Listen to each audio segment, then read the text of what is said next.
as I mentioned with Naval, I think I found you through The Beginning of Infinity, Part 1 and 2 commentary, and then, of course, the Karl Popper commentary and videos as well.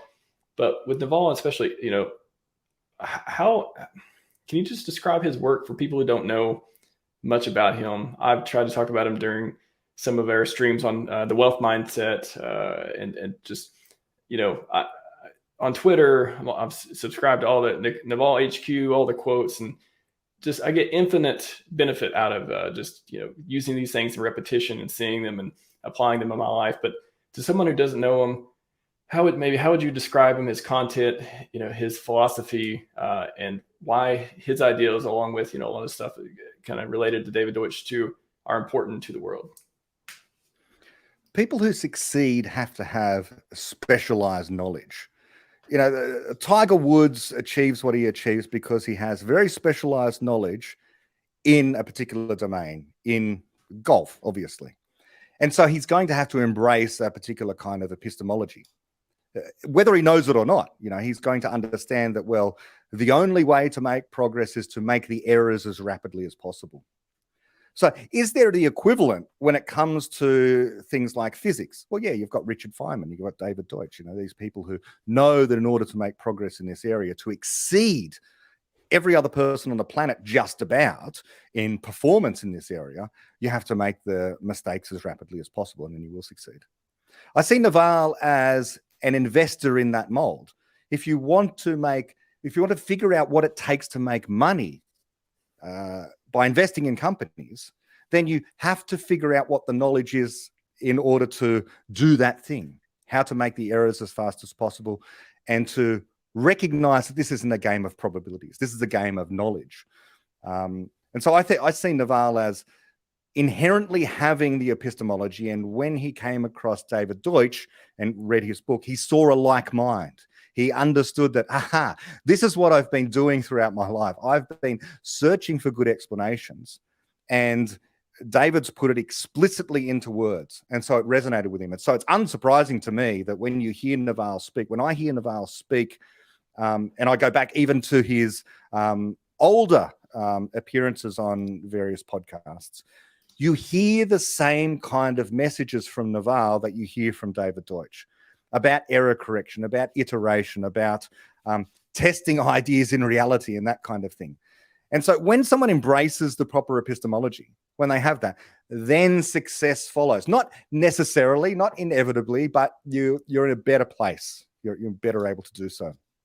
And so Naval combines an interesting number of qualities in that already has a native level of high intelligence, but couple that with now a willingness to embrace someone who has refined these ideas, namely in the form of David Deutsch, to the most pristine level, and then to use that to go on and make even further progress. And, you don't often find, I haven't, well, not that I know many business people and entrepreneurs, but it seems to me that he has a level of understanding of people more broadly than almost anyone I know, because he's having conversations with such diverse people so constantly. And so he's developed a theory of human interaction and personhood that enables him to sort of navigate through deciding which businesses are good to invest in, which is a good bet, what person's a good bet, and what person might not be such a good bet, because he has an explanation, whether it's necessarily explicit or not. He knows that this person is going to be a reliable collaborator. This business is going to be a better or worse investment. When people talk about business, you often, in the intellectual academic world, people talk about Bayesian inference generation. Which when you're analyzing risk, how do you know what percentage you're willing to bet on a particular company? If you want to put your money into company A or company B, or company A, it's got a 20% chance of a 10% return. Company B has got a 50% chance of a 5% return. What do you do? Well, this entire way of looking at things, I think, is completely misconceived. How were these numbers generated in the first place? Why? Who made up these ideas? Which investment is more risky? I think this entire vision of risk is completely misconceived. And I've never heard Naval talk about risk in those terms, in terms of percentages. He talks about what the company is, what the product is that they're developing, and who the people are that are in this company. That's what you hear. You hear explanations. You hear hard to vary explanations. Now, of course, is the hard to vary explanation a guarantee of success? Of course not. But if you're relying upon good explanations, an understanding of a company, an understanding of who a person is, then you're more likely to go and make a better call than if you're just relying on someone else telling you, oh, the percentage is this. I've done a Bayesian calculation. I've weighted the probabilities, taking on board evidence. It's all rubbish. They're pulling that snake oil salesmen who talk in those particular terms. And so, yeah, Naval comes at business, I think, in the same way that David comes at science. In both cases, they're talking about what are the effects out there in the real world? Can we test it? And let's use what works. We're not talking about what's probably going to be the case, because that's a chimera. That's incorrect. Probability has this unusually high level of respect in the intellectual community. And I call it, there's this term that we use in philosophy called scientism, which is the application of science to problems that are not scientific. And so, for instance, in morality, people want to calculate what the utility is of a particular decision that someone might make. Which decision is going to create the most happiness in the world? Let's do a calculation. No one really does these calculations. It's all made up. And in the same way, I don't like neologisms, but I think it's a form of mathematism. The application of mathematics to problems that actually aren't mathematical. The claim that you can know probabilistically which company is likely to succeed, and you put a number on that and you say you've weighted it, is mathematism. It's the incorrect lens through which to view crucial decisions like that.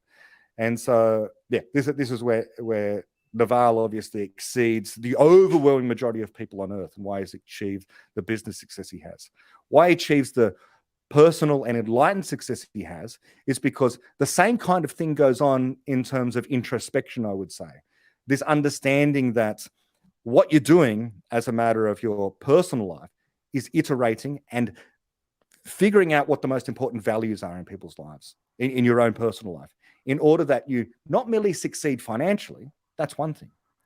But in order to succeed in a way that enables you to look back on any day that you have and realize that you've achieved something, you've flourished, you've learned, and you're satisfied and content with the way in which you are in the world. And you have to figure out what those values are. People have slightly different values, but finding out what your values are and what the ideals are that allow for personal success is the same kind of process that goes on in science as goes on in business. And Naval articulates this as well as anyone else that's out there. Yeah, I can't recommend his book enough, which is funny. It's a book written by another person based on his tweets and writings and teachings.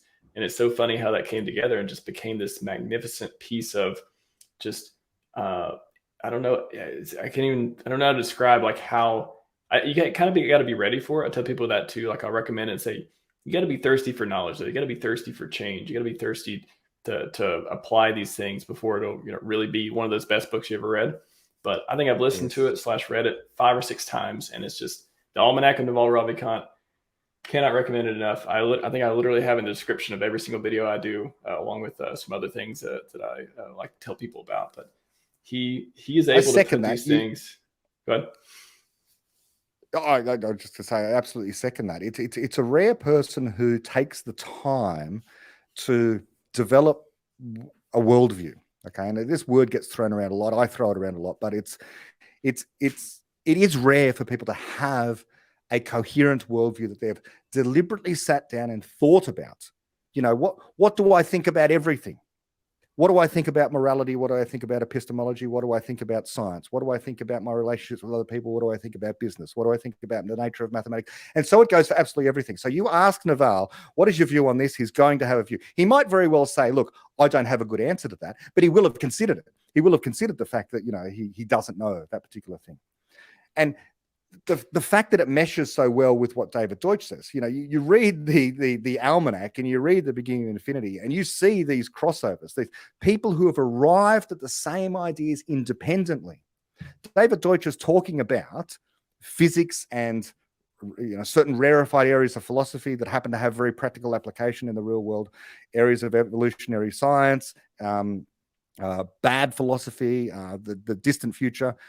And Naval is talking about personal success and the way in which to make your way in the world. But the underlying message of what needs to be done coheres. And you can see that both of them have thought about, they've got this panopticon view of reality. They've both looked at absolutely all knowledge that people have and figured out a personal perspective upon it. This is a rare thing that happens. Now, it's rare because, not everyone has the time to do this. They should take the time, of course.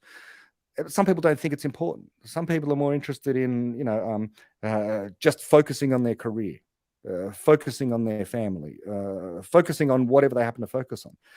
But as I'm sure Naval would agree, all of those things would only be elevated and made more successful if you spent some time trying to figure out what it is you think about all these other things. And you might think, I've got no interest in science. I've got no interest in epistemology. But if you took a moment, and read either of these two books, then you might realize, well, hey, everything else can be helped by an understanding of what I've always thought was just a curiosity of academia, that it's just those philosophers and scientists who work in universities to talk about this stuff. No, the reason why there is a tradition throughout civilization of people doing philosophy, spending their entire lives on philosophy and science, is because they recognize that these ideas are the means by which we solve problems, which means making our lives better personally and as a whole civilization. And so, I couldn't agree more that, reading the almanac, read the almanac and then read the beginning of infinity, and do what I did. Well, I did the opposite. I read the beginning of infinity, then I read the almanac, and just immediately recognize, that here's two people that have independently arrived at very similar conclusions on a whole bunch of different fronts, not least of which is treating ideas as merely abstract ways of ruminating upon reality is not the way to go. You've got to take those ideas and put them out into reality to test them. Whether you're testing them in business or you're testing them in science, it's the same idea. There are unlimited people out there that have opinions and ideas and talking heads and all that, but those two gentlemen, as you put it in so many words, they have, I guess I would say it like this, they have good answers to complex questions. Like, that's how I see them. I'm like, if you're going to listen to anyone who has looked at the breadth of knowledge and synthesized it down and applied it, in their lives, and just cannot, it's as if we cannot come up with better answers than what, or at least I haven't seen better answers than what has came from those two gentlemen. So it's wealth of knowledge. I'm not interested in science really at all. I mean, I'm into tech, and that's about the extent of where I learned applied science stuff. But after I heard you and Naval talk about the beginning of infinity, I was like, I'm actually more interested in this. Let me get more interested in it, just because I feel like the science and philosophy, they go together more than I thought, and they proved it through all the amazing commentary and research and just work and energy put into it, and how you apply it in your life. I think actionable stuff too. That's what's important. It's not this, like academic, gobbledygook. It's like, whoa, you can use this to better reason about the world. And like I said, they have a lot of good answers to these complex topics and questions out there. Just amazing. Yeah, and the other thing that that strikes me about both is this general optimistic view of the world, that problems are soluble.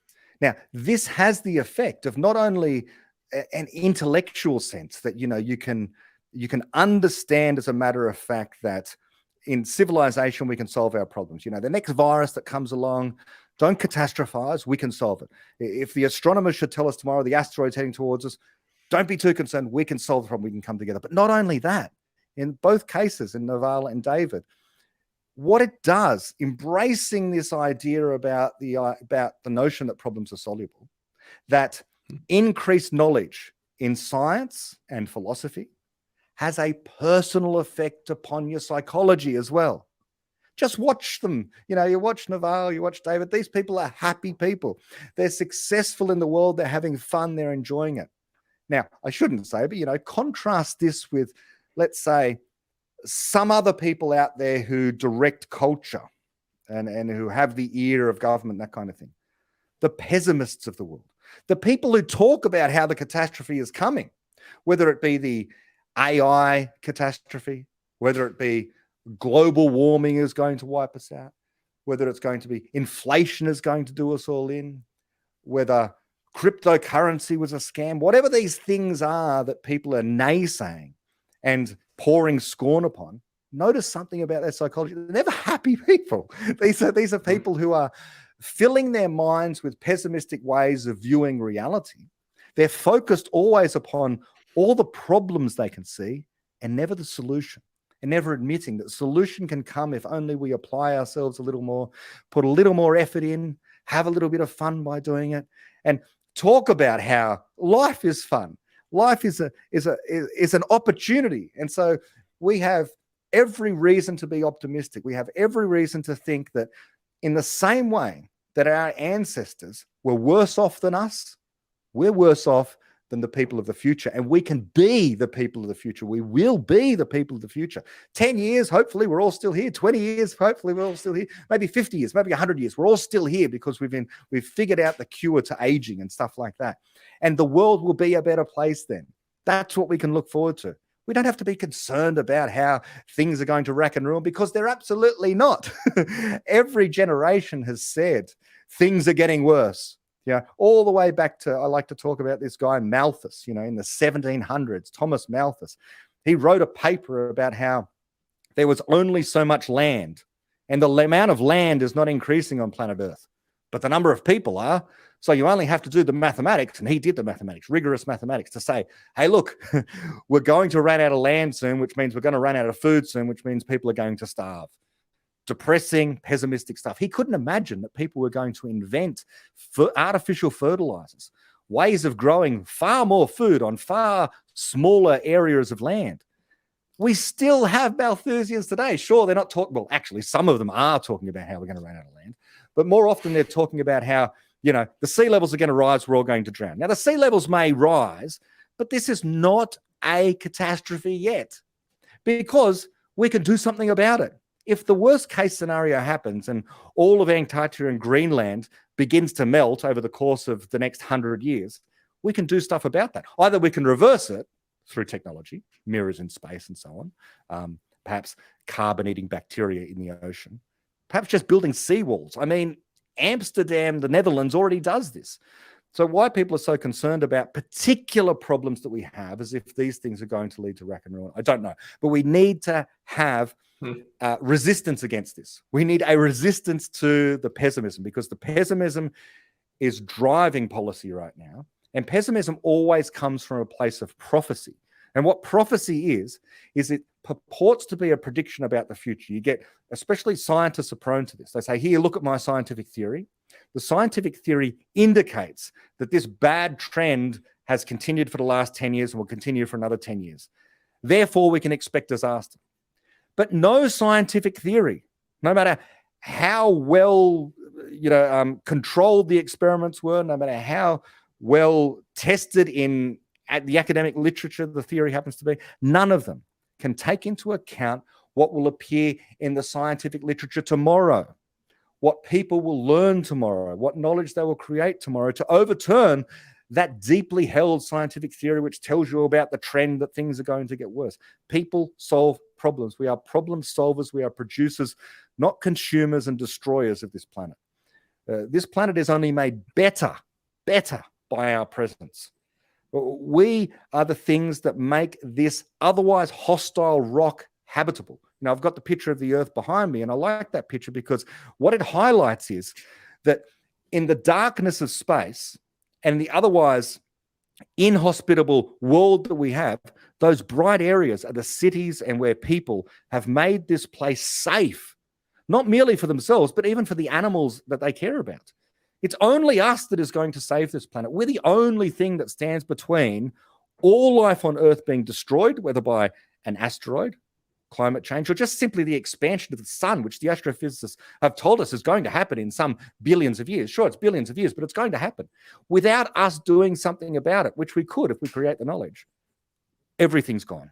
Everything else is lost. So we're at the very beginning of infinity, the very beginning of creating knowledge, and happily we have prominent people like Naval on board helping us do this, and deep thinkers like David Deutsch who've provided, the guidebook for civilization, the guidebook for survival. You have these people like Bear Grylls telling you about how to survive in the wilderness. Well, the beginning of infinity is like the guidebook for how to survive in a hostile cosmos. And we need to be very cognizant of how to preserve this knowledge, going all the way back again to the beginning, to preserve the means of error correction. Well,